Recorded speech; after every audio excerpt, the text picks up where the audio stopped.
वैष्णो देवी गुफा मंदिर का इतिहास और पौराणिक कथा। वैष्णो देवी का विश्व प्रसिद्ध और प्राचीन मंदिर भारतीय राज्य जम्मू और कश्मीर के जम्मू क्षेत्र में कटरा नगर के समीप की पहाड़ियों पर स्थित है। इन पहाड़ियों को त्रिकुटा पहाड़ी कहते हैं। यहीं पर लगभग 5200 फीट की ऊंचाई पर स्थित है माता रानी का मंदिर। ये भारत में तिरुमला वेंकटेश्वर मंदिर के बाद दूसरा सर्वाधिक देखा जाने वाला धार्मिक तीर्थ स्थल है।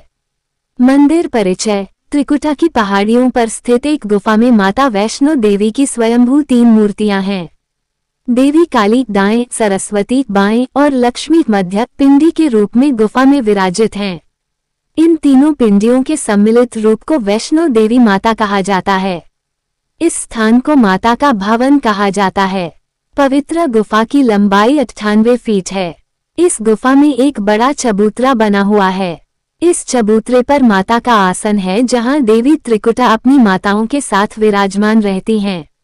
भवन वह स्थान है जहां माता ने भैरवनाथ का वध किया था। प्राचीन गुफा के समक्ष भैरव का शरीर मौजूद है और उसका सिर उड़कर 3 किलोमीटर दूर भैरव घाटी में चला गया और शरीर यहां रह गया। जिस स्थान पर सिर गिरा, आज उस स्थान को भैरवनाथ के मंदिर के नाम से जाना जाता है। कटरा से ही वैष्णो देवी की पैदल चढ़ाई शुरू होती है, जो भवन तक करीब 13 किलोमीटर और भैरव मंदिर तक 14.5 किलोमीटर है। मंदिर की पौराणिक कथा। मंदिर के संबंध में कई तरह की कथाएं प्रचलित हैं। एक बार त्रिकुटा की पहाड़ी पर एक सुंदर कन्या को देखकर भैरवनाथ उससे पकड़ने के लिए दौड़े। तब वो कन्या वायु रूप में बदलकर त्रिकुटा पर्वत की ओर उड़ चली। भैरवनाथ भी उनके पीछे भागे। माना जाता है कि तभी मां की रक्षा के लिए वहां पवनपुत्र हनुमान पहुंच गए। हनुमान जी को प्यास लगने पर माता ने उनके आग्रह पर धनुष से पहाड़ पर बाण चलाकर एक जलधारा निकाली और उस जल में अपने केश धोए। फिर वहीं एक गुफा में प्रवेश कर माता ने 9 माह तक तपस्या की। हनुमान जी ने पहरा दिया। फिर भैरवनाथ वहां आ धमके।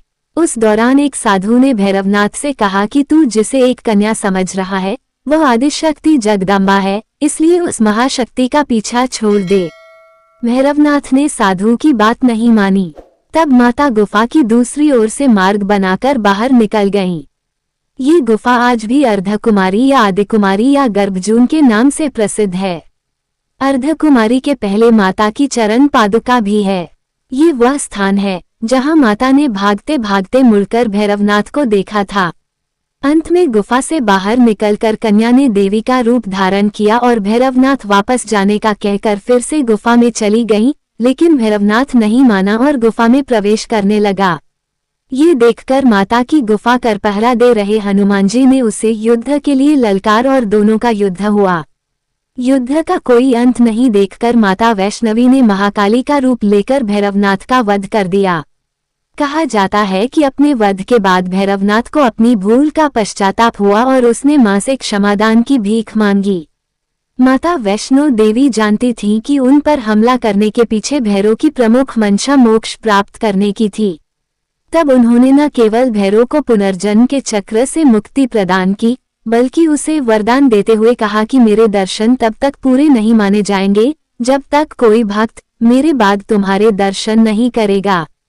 मंदिर की कथा। उपरोक्त कथा को वैष्णो देवी के भक्त श्रीधर से जोड़कर भी देखा जाता है। 700 वर्ष से भी अधिक समय पहले कटरा से कुछ दूरी पर स्थित हंसाली गांव में मां वैष्णवी के परम भक्त श्रीधर रहते थे। वे निसंतान और गरीब थे, लेकिन वे सोचा करते थे कि एक दिन वे माता का भंडारा रखेंगे।